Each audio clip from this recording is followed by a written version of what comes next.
Terus ngeten nggih, terus Nabi Nuh nggih anak kata, sing beling jenenge Kan'an masyhur. Sing ra beling nggih kata. Nabi-nabi nggih gak ada rata-rata gak ada turunan kata. Niku riyen zaman nabi-nabi niku wasiat yen mungkin maca tasbih kan maca la ilaha illallah kan ngerti Mas. Kan ngerti. Gak ngerti iku nak isane dibantu ulama iki dibantu. Kados kula ngertine nggih ing guru-guru kula, ing keluarga kula ngantos dikira kula. Nggih boten jumlahe. Saniki mawon to, era goblok iki apa wae iki ku jumlahe, maca jumlahe sak menit. Iki kula terangno nggih. Terus niki kitab sing kula waca niki Syarah Ihya, terus niki kitab Ithaf Sadat Al-Muttaqin, Syarah Ihya Ulumuddin. Ihya niku rata-rata dicetak 4 juz. 4 juz mun kakuati. 4 juz niku sampean khatam wis alim kok. Lha 4 juz kok disarai to bang. Sarai 14 juz ngene.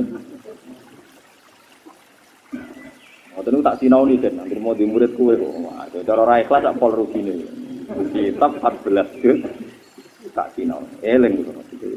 Bakasane eling. Ya ora apal mboten eling, pancen kula niku tak sinaoni tenan. Ya tak sinaoni tenan nggih, tenanan kula. Kula nate dijajahi bapak ngeten, wae sampean kudu anut kula. Sampai kowe alim kaya aku lagi dolanan ta. Nah urung sanad sik. Sampai nek padha alimin biangkal napa. Kula ring dijawi bapak ngeten sing sering didhawuh. Pak urip iku pokoke anut. Jadi kena ngaji Gusti kula niat kados niate kekasih-kekasih jenengan. Mangko Sabul Qadir dhewe ya ora pati iso, isane iku ya mergo anut Kanjeng Nabi. Kabeh ulama iku pikirane ya mergo ora iso. Isane iku anut sinten? Kanjeng. Ketika bapak wafat dan kula sakniki ngalami macam-macam. Ngalami macam-macam. Sahabat itu duwe, utang itu duwe, masalah itu duwe, prestasi kata, orang kaya rugen ini masalah tok ora apik. Ngono iku gak sehat, urip ngene mboten napa sehat. Dadi wong yo ngitung kasuse tapi yo ngitung napa prestasi. Kula yo duwe sahabat ben yo duwe kasus, tapi prestasiku jauh lebih banyak. Susah lah cara dihisab niku napa? Susah. Angge to misale kula niku hadis apal ribuan terus dosa sithik ora sak uprit ngoten niku. Lah sampeyan hadis rapal arba'in wa lam yajri. Terus didosa. Kemudian juga pidato untuk dua malah. Ilmu sithik kok tak entuk duwe. Mau teng ilmune akeh rapat entuk. Salah dosa. Malah napa? Dosa lah ilmune sithik kok tak entuk teng ilmune akeh rapat entuk. Tapi sing alim kudu sadar iku jembare rahmat ya Allah. Dadi ora usah gelo nemen-nemen iku bukti jembare. Artinya ngeten. Nak sampean maca hadis atau maca dawuh ulama, iku sampean di pikiran kaya pikirane ulama. Minimal ngoten. Kalau baleni malih ben sampean para pangeran. Kowe nak sering maca kitab, utawa nak iso maca tak bantu tak wacana, tak maklari pun kalau dugi mediasi. Kok sampe bayar mun kalau ikhlas. Kalau kok temtu swarga. Nak kowe sering maca kitab sing didhawuhna Rasulullah utawa ulama atau sahabat. Berarti dia cara pandang sing kaya ulama. Kalau nyebut Nabi kedhuwuren ya ulama.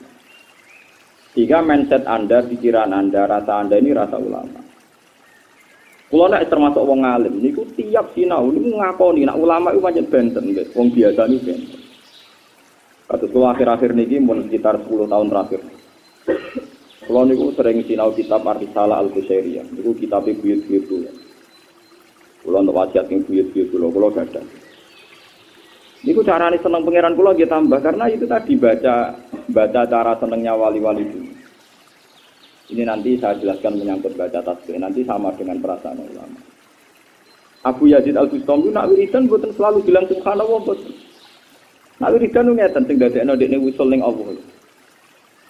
Ya Allah mal ajabu to mal usbu namanya. Laisal ajabu hubbila wa innamal ajabu hubbukan. Ana abdun fakirun dalilun muhtajun ilaika. Jadi nak kula nyembah jenengan itu wajar. Saya ini kan butuh jenengan. Makanya saya sujud pada jenengan itu wajar. Kula butuh jenengan. Orang itu kalau butuh makan itu kan nurut nggih majikannya. Karena digaji, kon ngepel ya gelem, kon nyapu ya gelem karena butuh. Karena napa? Butuh. Jadi saya sujud jenengan itu normal banget, sujud ning jenengan normal banget. Sing aneh iki jenengan kok ngekeki kula alasane napa jenengan ra butuh. Jika dengan perasaan ini kita ibadah kayak apa ekstrimnya, kayak apa banyaknya itu kamu akan menyepelekan atau tidak ujub dengan ibadah ini. Karena kamu merasa normal, karena Anda ujub.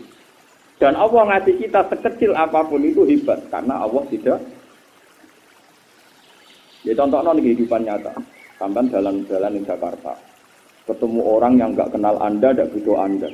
Lalu orang ini sekedar menunjukkan alamat yang Anda cari. Anda matur nuwun agak berbeda. Perkara itu wong kok apike ngono. Aku diterno digonjakno to alamat yang saya tuju.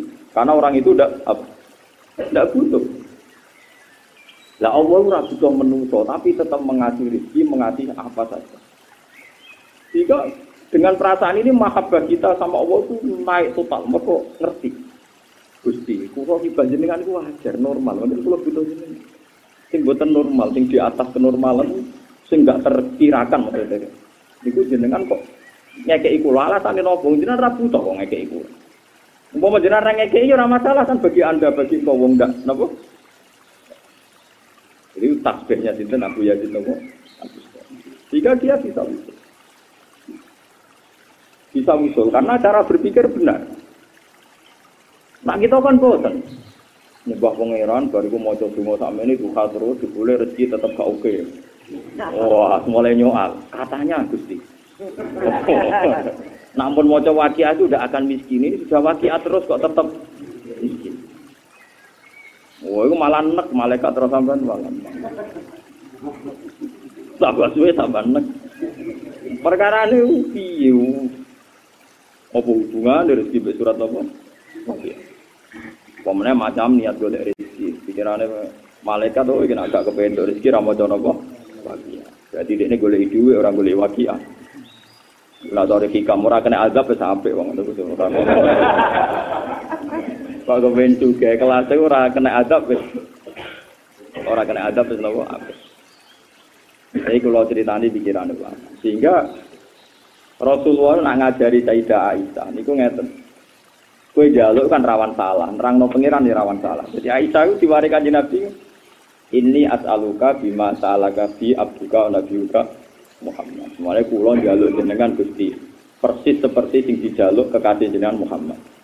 Wa asta'idu bika mimma sta'adza minhu habibuka wa nabiyuka Muhammad. Kula nyuwun bawruksa jenengan apa yang nabi jenengan minta bawruksa. Pun ngoten mawon.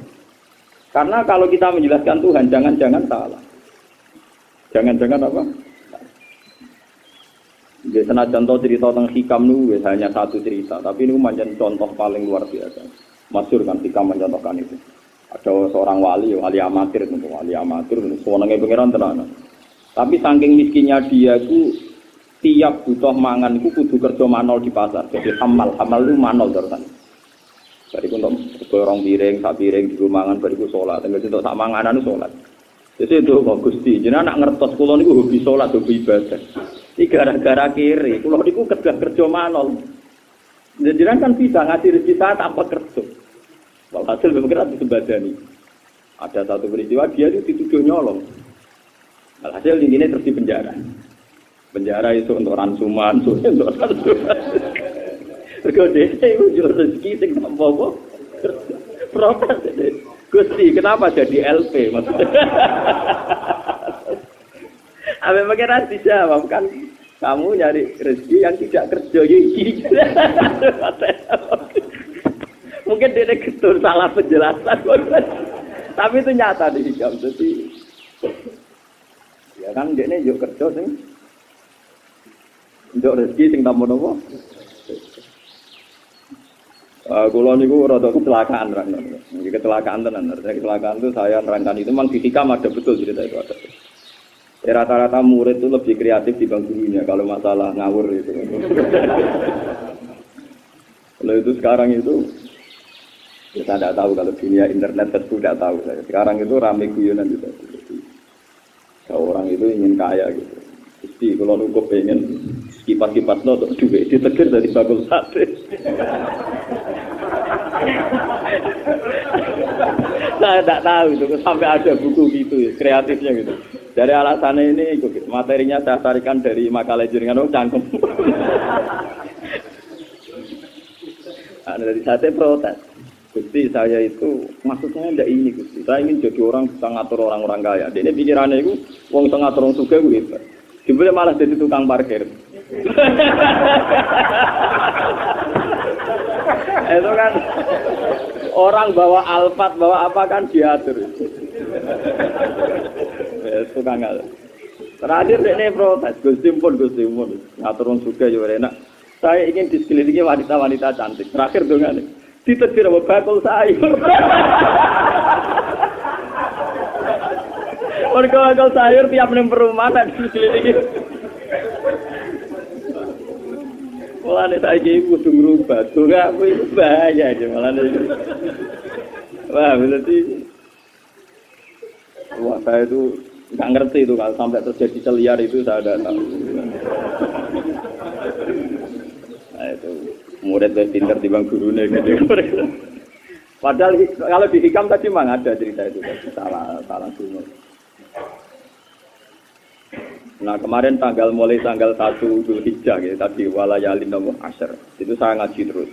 Ya biasanya yang ngaji cuma rontok nopo dosennya ditambah karena giling-gilingan. Kalau yang dijajahi bapak, dijajahi guru-guru, pokoknya tanggal sing cara Allah istimewa, aku itu giling-gilingan. Sing biasanya sudah kau sewu, jadi 2.000. Biasanya 1 juta 200. Soal giling-gilingan ono beda nih. Paham kan ya? Biasanya salat kopiah ya kopiah. Biasanya ngamu cucu itu ayang mesra. Paham kan ya? Nah iso. Nah iso dipaksa. Lah nganti mesra dipaksa ya ono sebabnya. Paham kan? Dan itu menarik banget ya rasa dipaksa ya mesra. Wah giling-gilingan. Nah kalau nu nanti nerangno ngeten di antara ngaji saya. Ini kalau tahadus ini mas.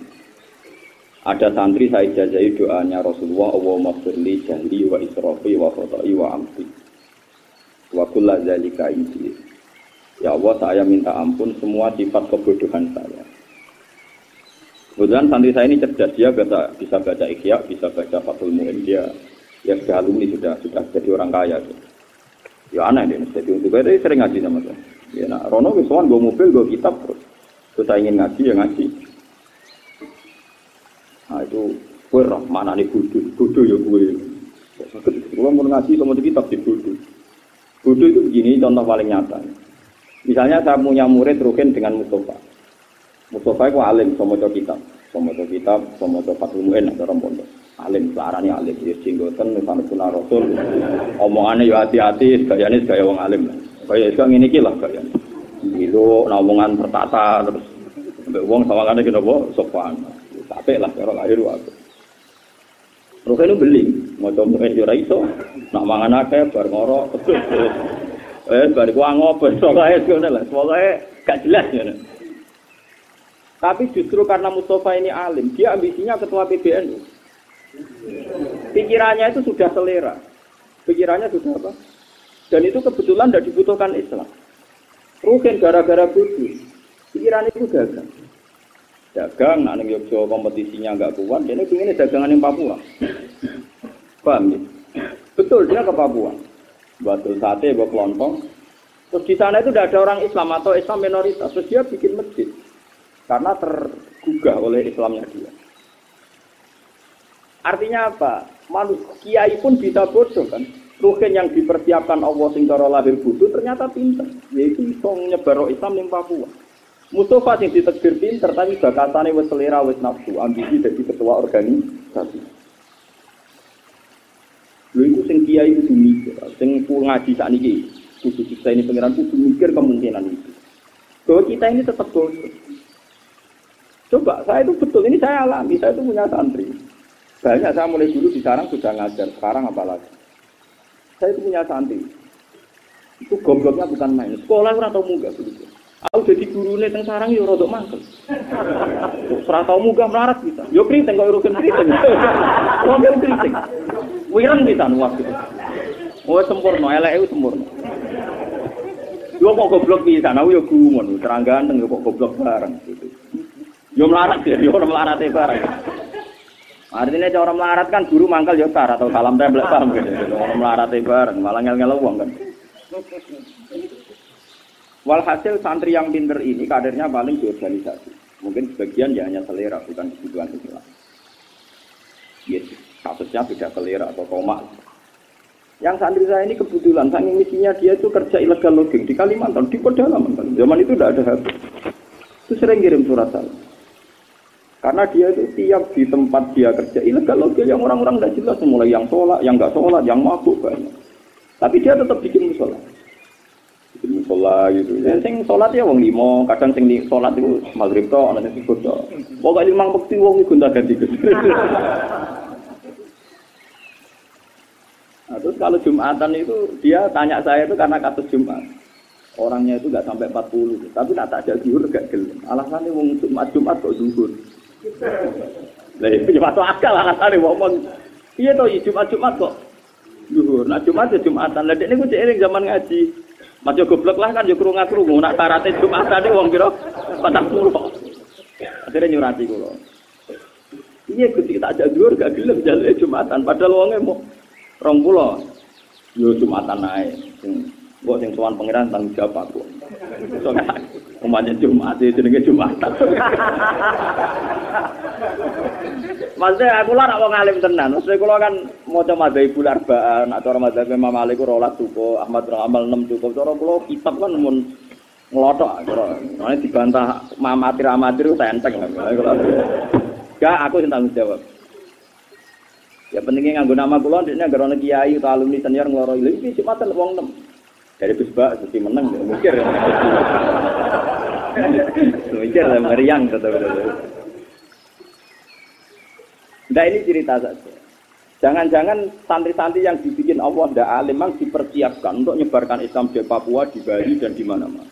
Sementara yang secara lain ditegur alim prestasinya sudah selera, ambisi ketua PBNU, ketua Muhammadiyah, mungkin yang jadi mufti macam-macam. Jangan itu ujung-ujungnya selera. Ini kadang nggak jadi kebutuhan pokok nopo. Lalu itu paling penting. Lalu kalau senang rugen Mbak Mustafa ya bodoh. Senajan kalau lahir soal Mustafa. Soalnya Imam Manggar macam-macam. Jenggotan apa lah. Mbak Kulo salaman ya nyucup tak jadi. Kulo orang nanti salaman jadi. Nah makanya pentingnya baca tasbih di sini kita tidak tahu. Wong kedunya ini udah loro. Saya itu punya santri ini yang saya contohkan yang nyata-nyata. Namanya itu Rosidi, dulu ngaji sama saya. Itu orang Bali, Bali asli. Dia jadi orang alim sekarang, jadi kiai di Kalimantan. Ya gara-gara gitu. Biasanya orang Madura itu kan dagangan. Orang Madura, orang Medan, orang macam-macam dagangan. Dagangan di Bali. Ya sudah, karena dia sukses, ngajak pamannya, misanan, minduan, untuk jadi komunitas. Lama-lama bikin masjid. Ini gue ngerti-ngerti angkatan masjid itu gusis di pondok. Di Kiri, di Sarang, kadang di saya. Mbah ngerti-ngerti Islam menyebar ning Bali. Lagi-lagi tadi. Lah Madura bagol sate santi-santi pedutan mondokno alfiah ya ora apal, pokoke ngaji ya ora mlaku, lam yajri ku cara padha ora mlaku. Dukung ra mlaku wis tau diri ra nyai bagol apa sate. Ya sudah gitu. Tapi skenario Allah sukses. Ternyata ini yang membawa Islam di Bali, di Irian Jaya, di macam-macam. Lagi-lagi yang alim mau bergelut bertarung ketua PCNU, ketua apa, kaitannya sudah selera. Dan kita tidak pernah tahu. Lagi-lagi kita tidak pernah tahu. Apalagi di Indonesia, wong Gujarat kedunyan, wong Punjab kedunyan, saking kedunyannya dagang untuk Aceh, untuk Pasai. Tapi membawa Islam dia, karena Muslim. Ngerti-ngerti, ya dakwah Islam, dagang. Ngerti-ngerti orang Islam yang Pasai, itu jadi pulau sambian. Baru kayak wong kedunyan. Jadi ketika itu tak ada yang keduanya, kok Islam baru kayak yang keduanya, macam baru kayak itu. Lagi sini ini pentingnya ulama. Ulama harus bersaksi bahwa kita ini bodoh. Allah maghfirli, jahli, wa itrofi, wa foto'i, wa amdi, wa kulla dzalika ini. Jangan kira saya yang pede ini tidak merasa bodoh. Saya merasa bodoh. Cuma saya pede karena bersaksi, sedang bersaksi bahwa Allah itu maha luar biasa. Semua skenario Tuhan itu luar biasa. Makanya kena jadi kiai, anak santri alim dihormati, kiai sing luwih alim. Tapi kowe aja milani nek iki sing luwih prospek kanggo Islam, iso wae gara-gara alim dia pikirannya sudah selera. Sing ra alim pikirane lugu, tapi jadi alatnya Allah menyebarkan Allah. Dan kalau sampai sekarang itu masih cukup punya uang yang sering saya beli kitab-kitab kecil kayak akidah awam, kayak kitab-kitab doa. Itu kalau santri saya dari Dayak, saya punya santri juga di Dayak di Kalimantan. Terus yang dari Papua, kalau datang ke saya minta ijazah tak kasih. Nah, memang mereka butuh kiai Indo. Kenapa butuh kiai Indo itu tadi kan? Kalau ada pertanyaan seperti itu, gobloknya itu kuman, memang nggak bisa. Mulanya nak tak kandani aku saya ingin ngerasa itu Abdul Kuwe. Kuwe jadi kiai ini pedalaman.